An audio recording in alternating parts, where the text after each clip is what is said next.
네, 이제 호세아서 3장 이제 들어가도록 하겠습니다. 3장. 호세아서 3장은 아주 짧은 구절로 되어 있습니다. 그래서 이 내용은 금방 이제 마무리하고 4장으로 넘어가겠습니다. 1장에서 2장이 이제 굉장히 중요한 내용이 다 다뤄져 있기 때문에 3장은 이제 그 결론 부분에 해당한다 이렇게 볼 수 있습니다. 그래서 지난번에 제가 그 1, 3장 구조를 이야기할 때 A, B, A' 이렇게 해서 이 3장이 A' 이렇게 이제 결혼, 재결합 이렇게 볼 수 있을 것 같아요. 그래서 오늘은 마지막으로 이제 재결합에 대해서 살펴보겠습니다. 3장은 그래서 간단하게 구조가 하나님의 명령, 그 다음에 호세아의 순종, 마지막에는 이제 해설 이렇게 됩니다. 그래서 여기 1절, 2절, 3절, 그 다음에 마지막으로 4절에서 5절 이런 식의 구조적 패턴을 가지고 있다. 3장입니다. 3장.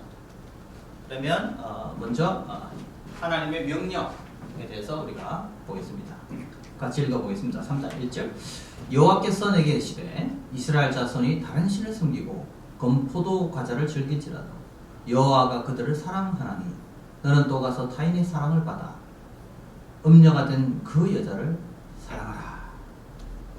굉장히 또 이제 이 충격적인 표현이 나옵니다. 여자가 또 이제 도망갑니다.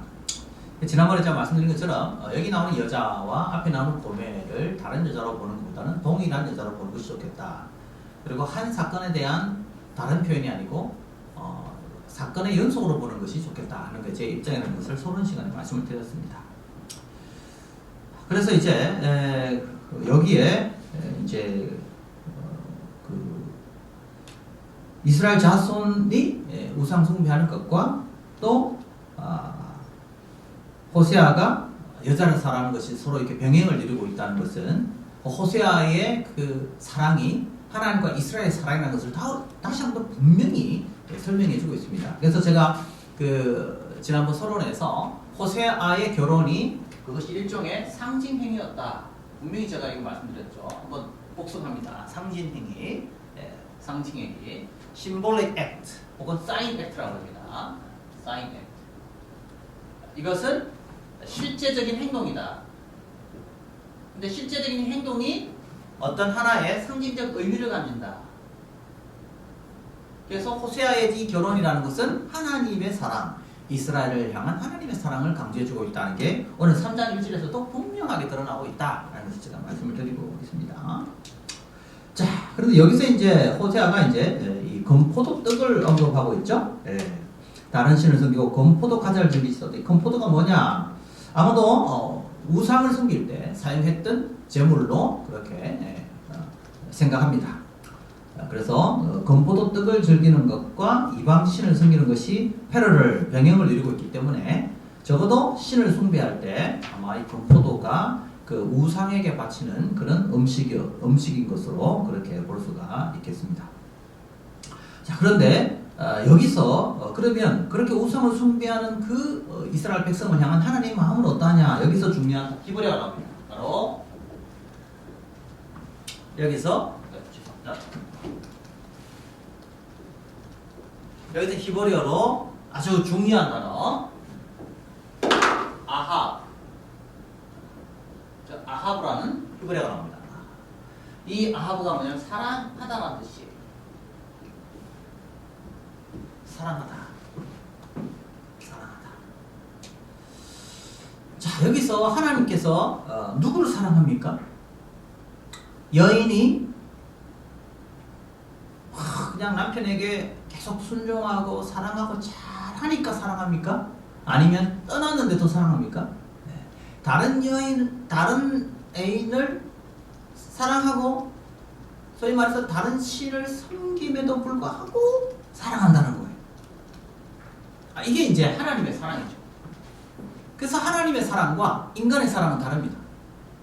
인간의 사랑은 조건적입니다. 인간의 사랑은 뭔가를 따집니다.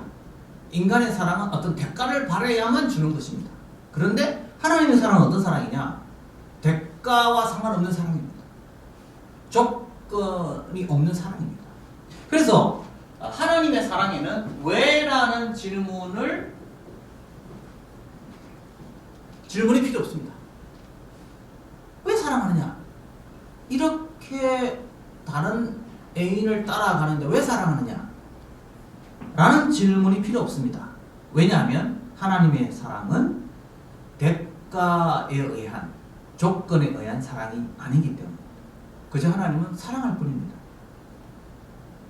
그 여자가 떠나지만 끝까지 그 여자를 포기하지 않는 것, 그게 하나님의 사랑입니다. 그래서 저는 이 호세아서에 나온 하나님의 이미지를 하나로 딱 요약하면 못난 남편의 사랑이다. 이렇게 표현을 하고 싶어요.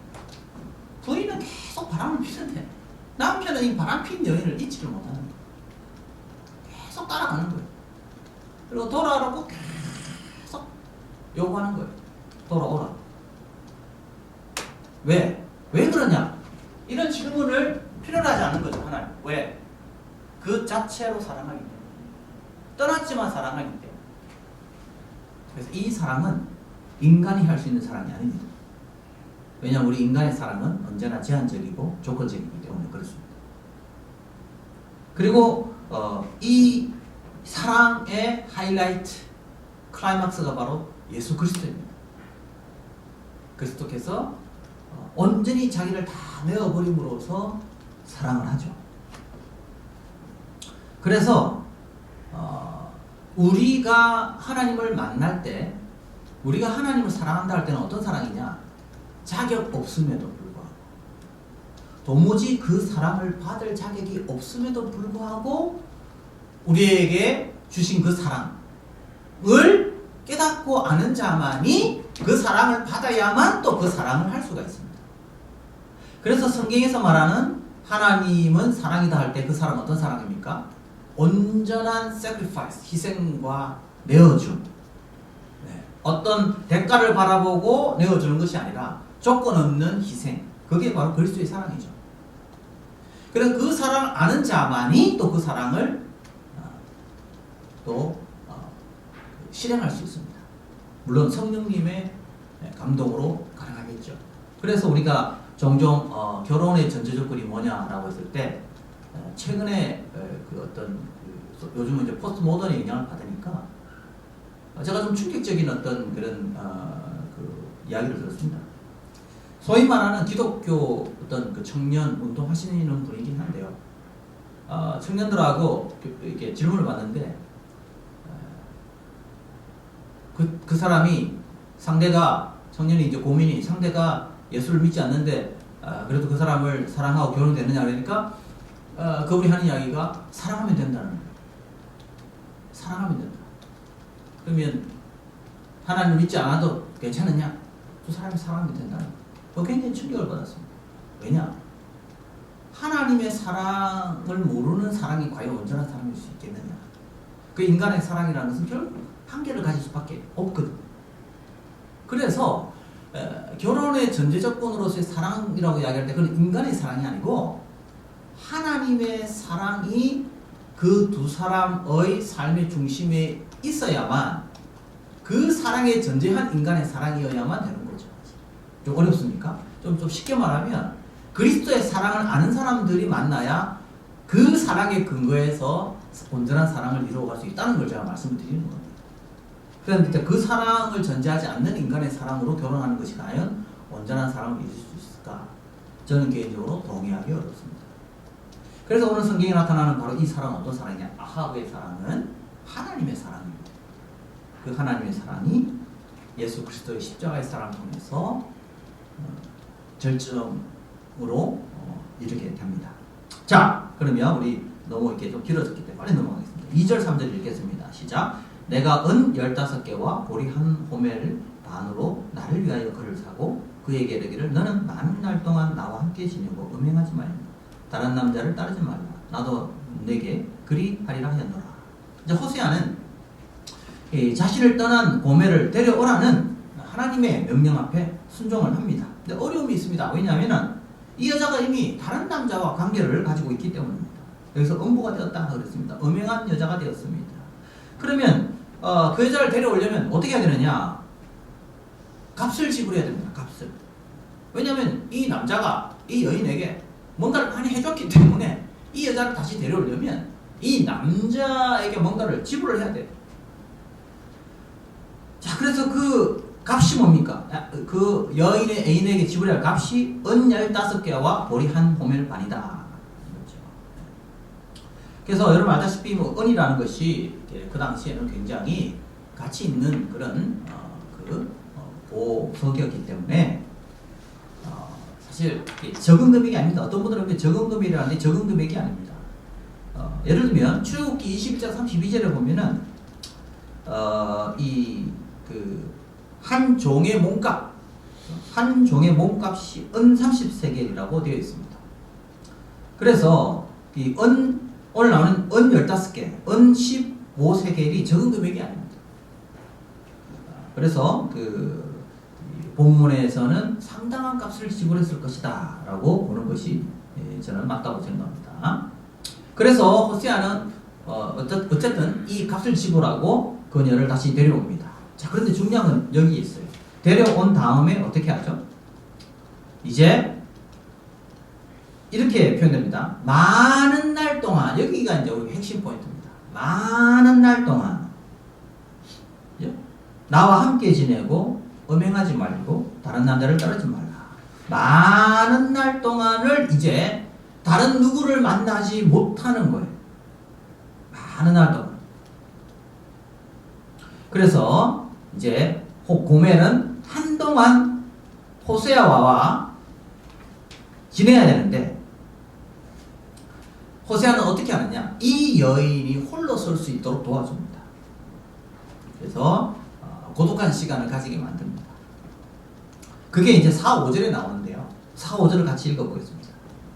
시작. 이스라엘 자손들이 많은 날 동안 왕도 없고 지도자도 없고 제사도 없고 주상도 없고 에봇도 없고 드라빔도 없이 지내다가 그 후에 이스라엘 자손이 돌아와서 그들의 하나님 여호와와 그들의 왕 다윗을 찾고 마지막 날에는 여호와를 경외함으로 여호와와 그의 은총으로 나으리라.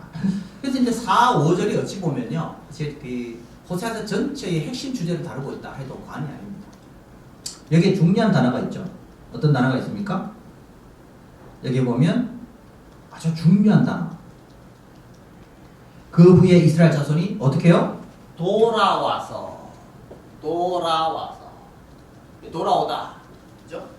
여러분, 제가 늘 말씀드리지만 그 핵심 키워드, 슈. 이게 다른 말로는 어떤 말일까요? 회개하다라는 말도 됩니다. 회개하다라는 말도 된다는 것이죠. 그래서 여러분 꼭 기억하시기 바랍니다. 여기에 나오는 이 중요한 단어들이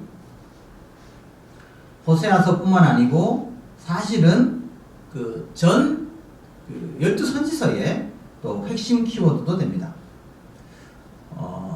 그리고 여기에 보면, 그런데 우리가 눈여겨봐야 될 점이 뭐냐면은 그 타락한 여인을 데려와서 이제 홀로서기 하도록 돕는데, 그 홀로서기 하기 위하여 돕기 위해서 하는 일이 뭐냐면 하나님께서 이제 왕도 없고 지도자도 없고 제사도 없고 주상도 없고 에봇도 없고 드라빔도 없게 만든다. 이건 뭐냐면 지난번에 말씀드린 대로 우상에게 가지 못하서 길을 막고 담을 쌓는다는 것과 같은 거예요.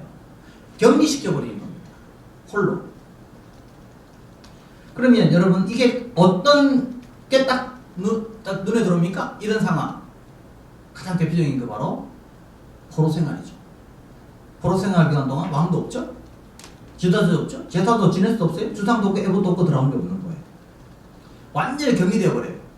그러면 그 격리된 시간은 뭐만 찾을 수 있어요? 하나님만 찾을 수 있는 거죠. 그래서 이스라엘 백성들은 그 포로 기간을 통하여서 하나님만 만나고 하나님을 찾게 됩니다. 그래서 어떻게 되죠? 돌아오게 됩니다. 즉 심판입니다. 심판. 이 심판은 그래서 어떤 우리가 심판하면 굉장히 안 좋은 표현을 안 좋게 생각해요. 심판하면. 근데 이 심판은 결국 무엇을 불러일으킵니까? 네, 회개를 불러일으키죠. 그런 의미에서 심판은 하나님의 은혜의 방편이다 이렇게 볼 수 있어요. 은혜를 이끌어가는 하나님의 손길의 하나의 방식이다 이렇게 봐야 됩니다. 심판을 통하여 돌이키게 하시는 거죠. 그래서 그 심판은 결국 어떻게 됩니까? 결국 오늘 본문에 나온 대로 하나님을 경외하고 그리고 하나님의 그 은총으로 나아가게 된다. 그리고 그들의 왕 다윗을 찾는다.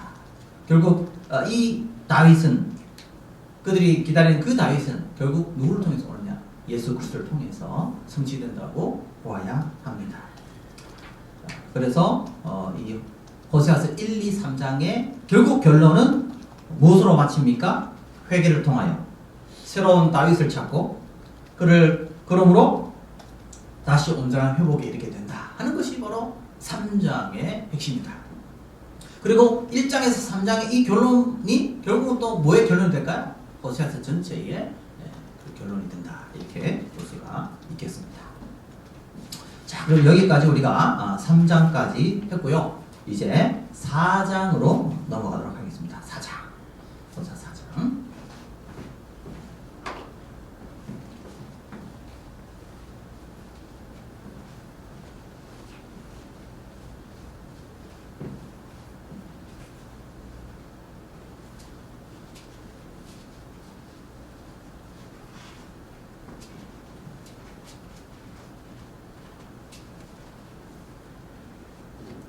자, 호세아서 4장은 제가 지난번 그 서론 때 말씀드린 것처럼 1장에서 3장하고 4장에서 14장 이렇게 크게 두 파트로 나눠지고 이 4장은 이제 후반부의 첫 단락이 된다 이렇게 볼 수가 있겠습니다.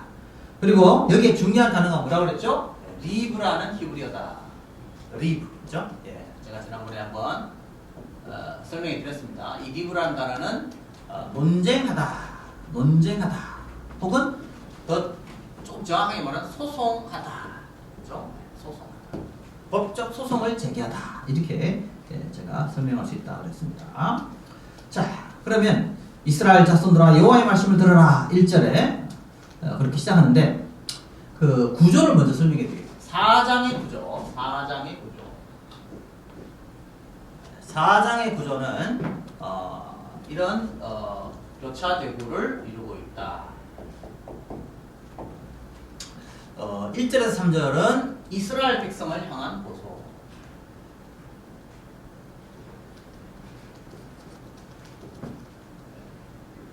1절에서 3절. 이스라엘 백성을 향한 고소가 나오고, 그 다음에 두 번째는 제사장을 향한 고소. 그것은 이제 4절에서 6절. 그 다음에 제사장을 향한 비난 이렇게 보겠습니다.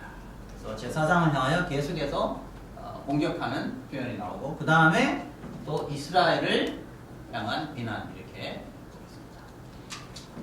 이렇게 해서 결국 이 본문은 A와 A-는 이스라엘, 그 다음에 B와 B-는 제사장 이렇게 구조가 이렇게 진행되고 있습니다. 그래서 이 본문의 메시지를 듣는 대상이 이스라엘에서 제사장으로 다시 제사장에서 이스라엘로 이렇게 전환된다 이렇게 보면 되겠습니다.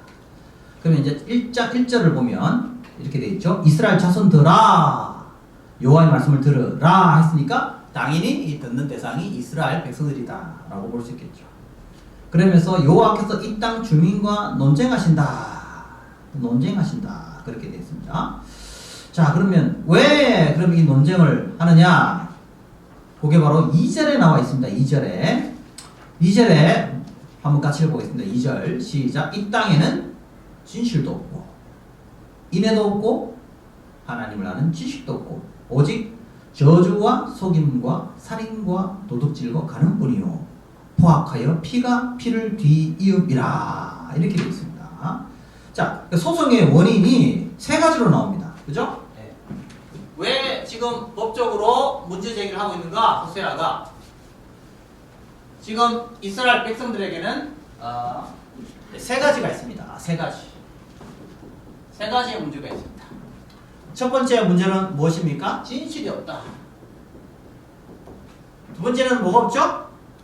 인애가 없다. 세 번째는 뭐죠? 하나님과는 지식이 없다. 이게 이제 심각합니다. 자, 그래서 우리가 여기 눈여겨보아야 될 점이 있어요. 네.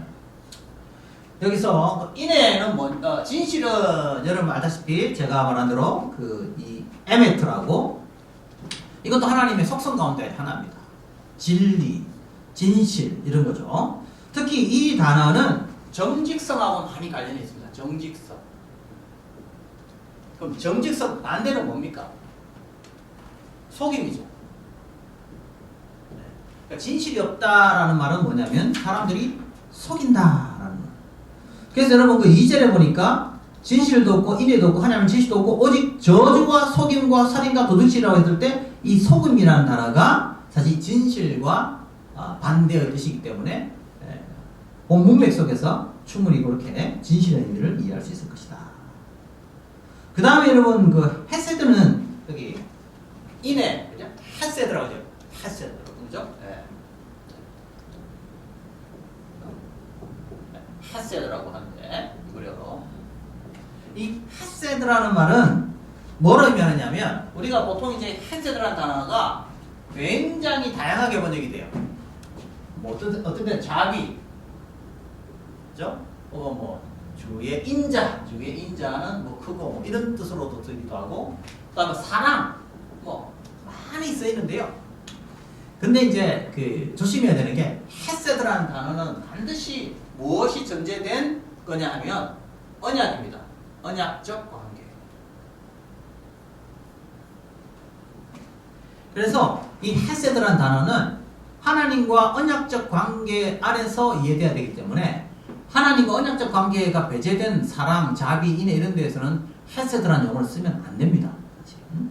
그래서 이 헤세드라는 단어는 이런 거예요.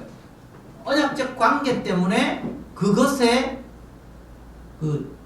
충실한 것. 그 관계를 지키기 위해서 책임과 의무를 다하는 것. 그게 이제 헤세드예요. 그러니까 하나님께서 우리를 향한 헤세드 사랑을 한다는 건 뭐냐면 하나님께서 너는 나의 백성이다라는 그 언약의 약속에 근거해서 하나님께서 끝까지 당신의 그 책임과 의무를 다하는 사랑, 성실성, 진실성 뭐 이런 거가 바로 그 헤세드라고 말할 수 있습니다. 자, 그러면 여기에 헤세드가 없다는 건 하나님은 언약적 관계에 충실한데 누구는? 이스라엘은 이 헤세드에 충실하지 않는다는 거예요. 다시 말해서 이건 언약적 파기를 나타내는 뜻이다 이렇게 볼 수 있습니다. 자, 그래서 결국 하나님을 알지 못했다라는 게 결국 뭐죠? 지난번에 말한 것처럼 언약 관계가 결혼과 연결이 된 결혼으로 이렇게 비유될 수 있다면 결혼의 마지막 단계가 뭐라 그랬어요? 신랑과 신부가 이제 서로 이 몸과 마음이 하나가 되는 어떤 그런 아는 단계로 가는 거라고 말할 수 있잖아요. 여기서 하나님을 알지 못한다는 것은 결국 하나님과의 관계가 끝났다는 것을 의미합니다. 그래서 이 진실도 그렇고 인애도 그렇고 하나님의 지식도 그렇고 결국 이것은 무엇의 단절이냐? 하나님과의 언약적 관계의 단절을 나타내는 단어다 이렇게 보면 큰 문제가 없다 이렇게 생각합니다. 자, 그래서 좀 더 좀 자세히 보면 결국 이제 저주라는 말 나오죠. 2절에서 저주죠. 저주. 이 저주라는 말이 알로라는데요. 저주. 그렇죠? 알로. 맞죠? 네, 알로. 이 알로라는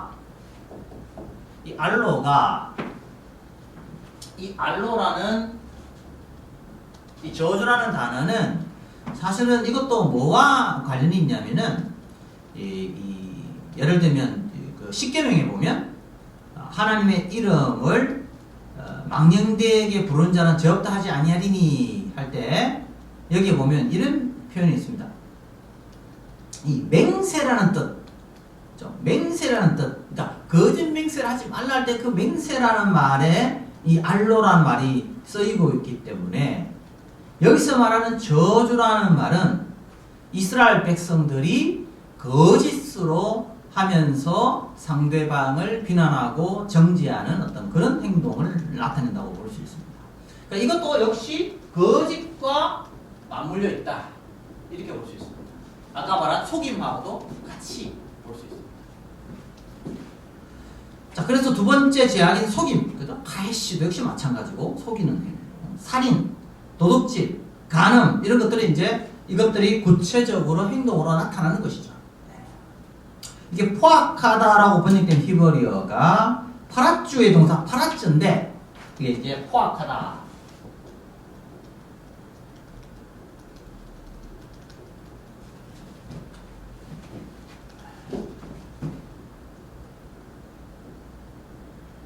포악하다. 이게 파라치에서 온 건데요. 네. 아, 맞죠? 파라치. 파라치.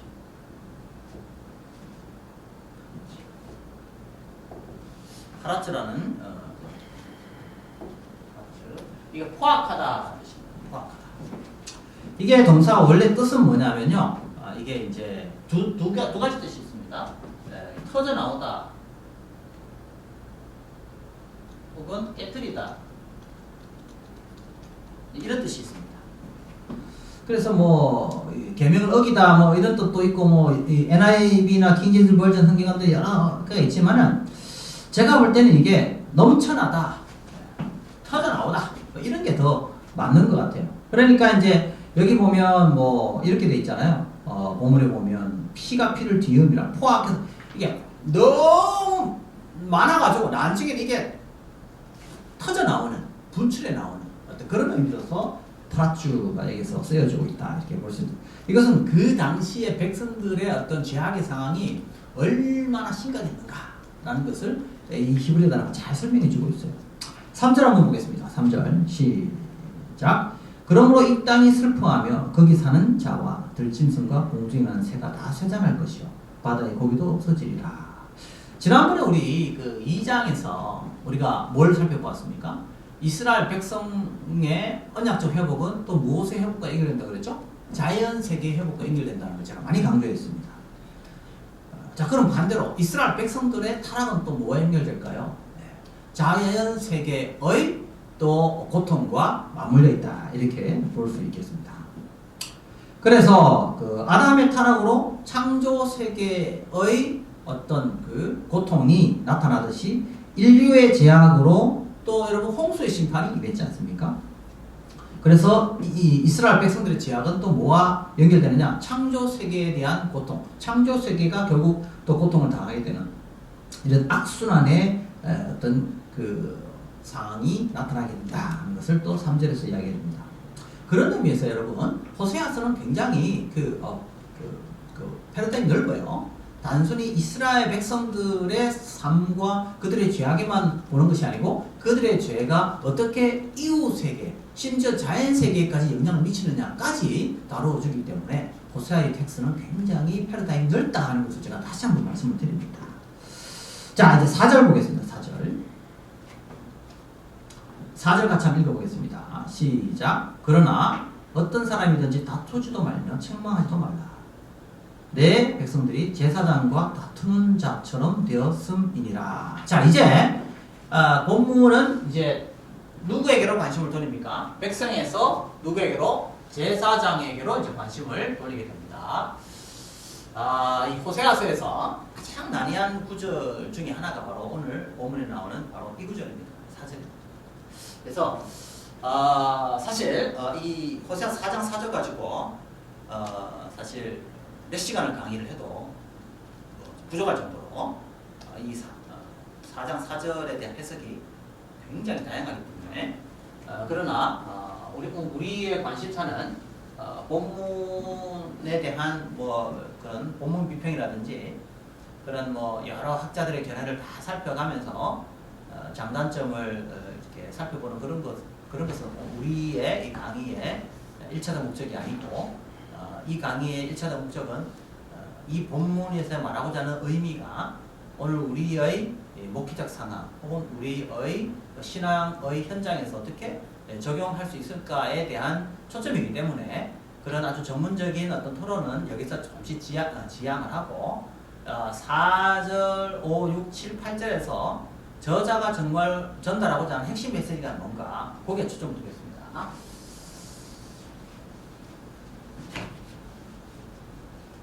자, 그러면은 이 4절에서 이제 제사장이 백성들과 지금 다투고 있습니다. 제사장이 백성들과 다투고 있다. 그죠? 그럼 왜 제사장이 백성들과 다투게 될까요? 자, 5절에 보면 너는 낮에 넘어지겠고 너와 함께 있는 선지자는 밤에 넘어지리니 내가 내 어머니를 멸하리라 이렇게 돼 있거든요. 그래서 너는 누구인가? 특히 선지자는 밤에 넘어지고 너와 함께 있는 선지자 했으니까 이것은 이스라엘 백성들 집단적인 어떤 그런 사람들보다는 어떤 한 계층을 말하는 것이 맞죠. 누구냐? 제사장이다. 근데 제사장과 백성들이 지금 어떤 문제가 일어났어요? 다툼이 일어났다. 다툼이 발생했다. 그렇죠? 왜 다툼이 발생했을까요? 이유가 5절에 나옵니다. 5절에. 자, 제사장의 가장 중요한 그 역할이 뭡니까? 물론 제사를 집행하는 거 있죠. 제사 집행. 두 번째는 뭡니까? 하나님의 말씀을 토라를 가르치는 거죠. 또 제사의 특징이 뭡니까? 제사장은 또 재판을 집행하죠. 근데 지금 다툼이 일어났습니다. 왜 다툼이 일어났을까요? 제사장들이 이 역할을 제대로 하지 못하니까 숱한 문제들이 발생한 겁니다. 예를 들면은 재판을 집행을 할 때 공정하게 재판을 집행하면 문제가 없겠죠. 그런데 공정한 재판을 하지 않는 거죠. 그럼 어떤 일이 납니까? 재판 과정에서 피해를 입은 사람들이 제사장에게 계속해서 문제제기를 하는 것입니다. 자, 그럼 제사장들이 도대체 어떤 상태이길래 백성들과 다툼이 일어나는가? 5절에 보세요. 낮에 넘어지고 그리고 밤에도 넘어지고. 자, 여기서 중요한 단어는 낮과 밤. 근데 똑같이 넘어짐. 이 넘어지다는 히브리어가 바로 카샤라는 히브리어예요. 카샤. 이거 아주 많이 나오는 단어입니다. 카샤리라고 많이 나오는 단어. 이게 어떻게 넘어지냐면 그냥 이렇게 넘어지는 게 아니고요. 비틀비틀 아니 중심을 잡지 못할 정도로 이 정신을 차리지 못하는 그 상황을 설명하는 단어가 카샬이에요. 카샬. 그래서 비틀비틀거린다는 뜻이에요. 비틀비틀거린다. 그냥 넘어지는 게 아니고 비틀비틀거리면서 넘어지는 거예요. 그러면 여러분 이해되시죠? 왜 백성들과 다투게 됐는지. 문제는 누구에게 있는 거예요? 백성들도 문제가 있지만 또 누구에게 특별히 문제가 있다는 거예요? 제사장들에게 문제가 있는 거예요. 그럼 여기서 비틀비틀거렸다는 것은 어떤 뜻일까요? 아마도 상당히 술에 취했을 가능성이 크다. 그러니까 인사불성이 될 정도로 정신이 차릴 수 없을 정도로 술을 마시고 떡이 되어서 선지자들과 함께 막 비틀거리면서 넘어지고 있는 이 모습. 그래서 이건 뭐를 의미하냐면 그 당시에 이스라엘 백성들뿐만 아니고 이스라엘이 잘못된 길로 가면 그들을 바른 길로 이끌어야 할 바로 이 지도자들이 심지어 얼마나 부패하고 타락했는가를 보여줍니다.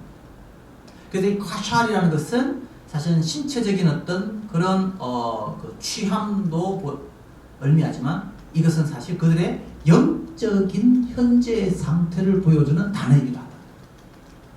뭔가 마음이 취해 있으면 또 뭘 보여줍니까? 영적으로 전혀 분별하지 못하고 영적으로 지각력을 상실해버린 그 당시의 부패한 지도자들의 상이다. 이렇게 볼 수 있겠습니다. 자, 그다음 6절 보겠습니다. 이건 6절보다 너무 많이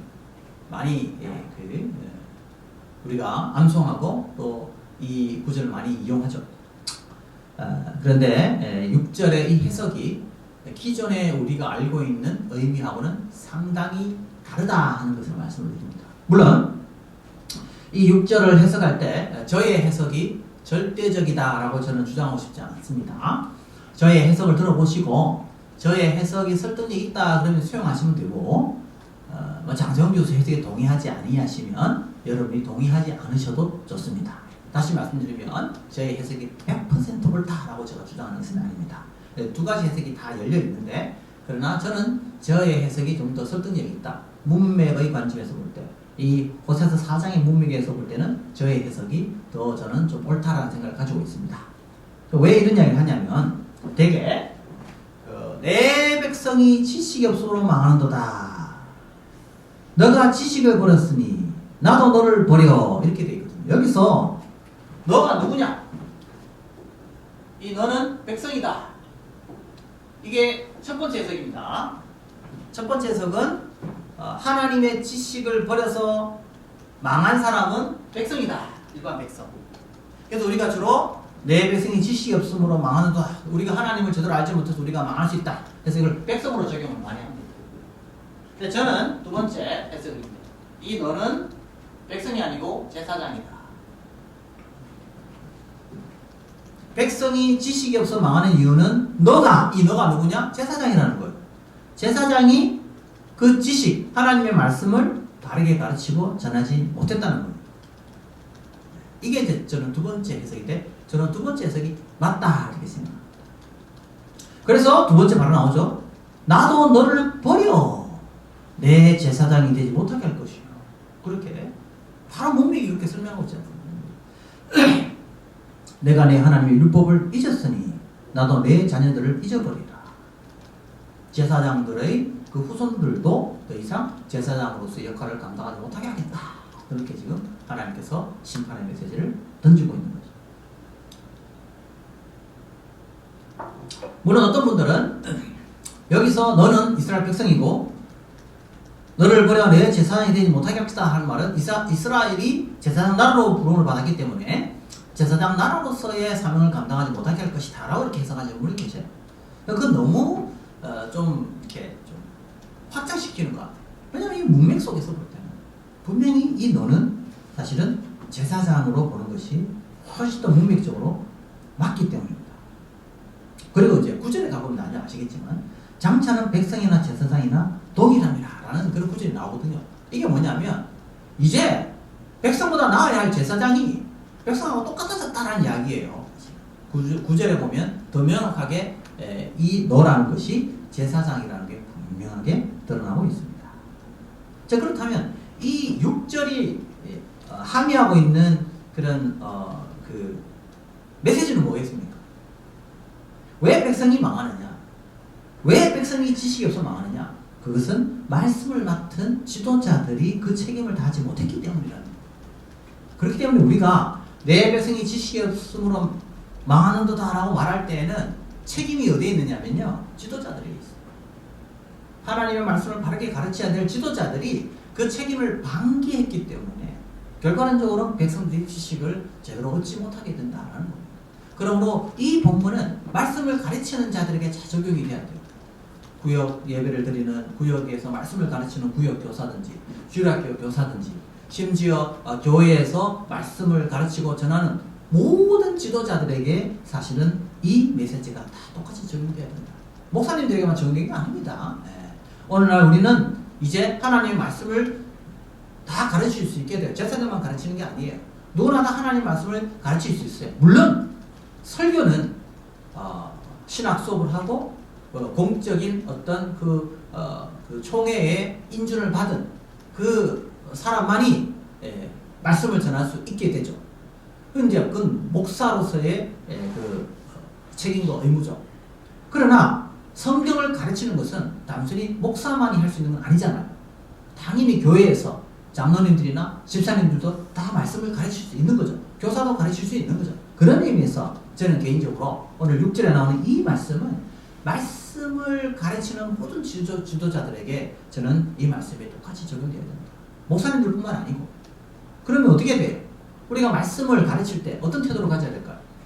정말 말씀에 대해서 훈련받고 우리가 그 말씀에 대해 책임감을 가지고 가르치셔야 된다. 저는 그래서 교회에서 적어도 성경을 가르치는 교사든지 어떤 역할을 맡든지 간에 이 말씀을 가르치는 역할에 있는 사람들은 그냥 대충 말씀을 가르치면 안 된다. 준비되어야 한다. 훈련받아야 된다. 이 말씀에 대한 훈련 없이 성경을 가르치고 말씀을 가르치는 것은 그 책임 방기다. 저는 그렇게 생각을 해요. 그런 의미에서 6절에 나오는 이 메시지는 오늘 이 시대에 하나님을 말씀을 가르치고 전하는 모든 지도자들에게 꼭 필요한 말씀입니다. 왜 백성이 하나님 말씀을 몰라서 망하게 되느냐? 그것은 바로 말씀을 맡은 지도자들의 책임이다. 꼭 기억해야 합니다. 7절 보겠습니다. 같이 한번 읽어보겠습니다. 그들은 번성할수록 내게 범죄하니 내가 그들의 영화를 변하여 욕이 되게 돼. 자, 그러면 여기 7절이 누굽니까? 바로 제사장들이라고 했죠. 그럼 제사장들이 어떻게 했어요? 여로보암 2세 때요. 얼마나 제사장들이 또 수가 많았느냐를 알 수 있습니다. 이 제사장들이 어떻게 해요? 권력화된 거죠. 번성했다. 자, 그런데 여러분, 그들이 권력을 가지면 가질수록 어떻게 됐다고요? 그들의 영화를, 카보도 영화를 어떻게 해요? 욕이 되게 했다. 그죠? 수치로 만들어버렸다라는 거죠. 수치로 만들어버렸다. 그 엄청난 권력과 그 특권을 오히려 온전하게 사용하지 못하고 오히려 그것을 부패와 타락의 어떤 그런 원인으로 만들어버린 것이죠. 그 영광을 수치스럽게 변질시켜버렸다. 바로 그 모습이 어디에 나옵니까? 바로 앞에 나왔죠. 권력과 그 영광을 가지고 결과는 어떻게 되죠? 비틀비틀거리면서 넘어지는 그런 상황으로 만들어버렸다라는 것을 알 수가 있습니다. 그래서 8절에는 이런 표현을 합니다. 같이 한번 읽어볼까요? 그들이 내 백성의 속죄제물을 먹고 그 마음을 그들의 죄악에 들은도다. 이 구절도 굉장히 난해한 구절입니다. 왜냐하면 그 속죄제물이라는 하타트가 속죄제물로 번역되기도 하고 또 죄라는 의미도 있습니다. 그래서 뉴킹 제임스 버전은 속죄제물이라고 번역을 하고 있고요. 그 다음에 뉴 리빙 트랜슬레이션 같은 경우는 죄라고 번역을 합니다. 근데 사실 이게 어떻게 번역되는가 이것은 그렇게 중요한 건 아니라고 보고요. 이 죄악이라는 단어 아온이 저는 여기서 이 죄라고 번역해도 큰 문제가 없겠다. 속죄제물이라고 번역해도 되지만 굳이 꼭 속죄제물이라고 하지 않고 죄라고 해도 상관없겠다. 왜냐하면 그 뒤에 보면 그 마음을 그들의 죄악에 드는도다 했기 때문에 이게 서로 병행을 이루고 있거든요. 그래서 저는 이거를 그냥 죄를 강조하고 있기 때문에 저는 이 속죄제물에 대한 탐욕 이런 의미로서 속죄제물로 볼 수도 있겠지만 저는 그냥 죄라고 표현하는 것이 좋겠다. 왜냐하면 여기서 아온이라는 말은 죄, 하타트도 하타트는 속죄제물로 번역되기도 하지만 죄라는 의미도 있기 때문에 하타트라고 번역을 하고 또 죄악이라는 아온은 죄라고 번역을 해가지고 이걸 같이 이렇게 병행을 이루고 있는 우리 그 개역개정의 해석도 저는 틀린 건 아니다. 이렇게 봐도 무방하다. 그렇게 봅니다만은 만약에 이제 이 하타트 히브리어로 하타트하고 아온 아온이죠.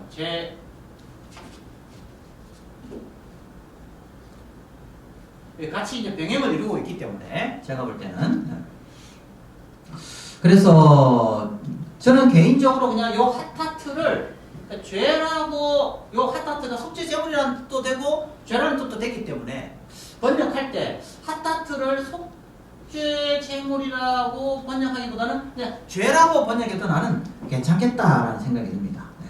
저는 개인적으로 그렇습니다. 그러나 속죄제물이라고 써도 크게 틀린 건 없다. 제가 볼 때 왜냐하면 이 속죄제물을 먹는다는 말은 이 속죄제물을 계속해서 탐닉하는 이 속죄제물을 통해서 더 부패해져가는 그런 이스라엘의 죄. 그러니까 요거는 좀 더 죄악의 구체성을 보여주는 것이다.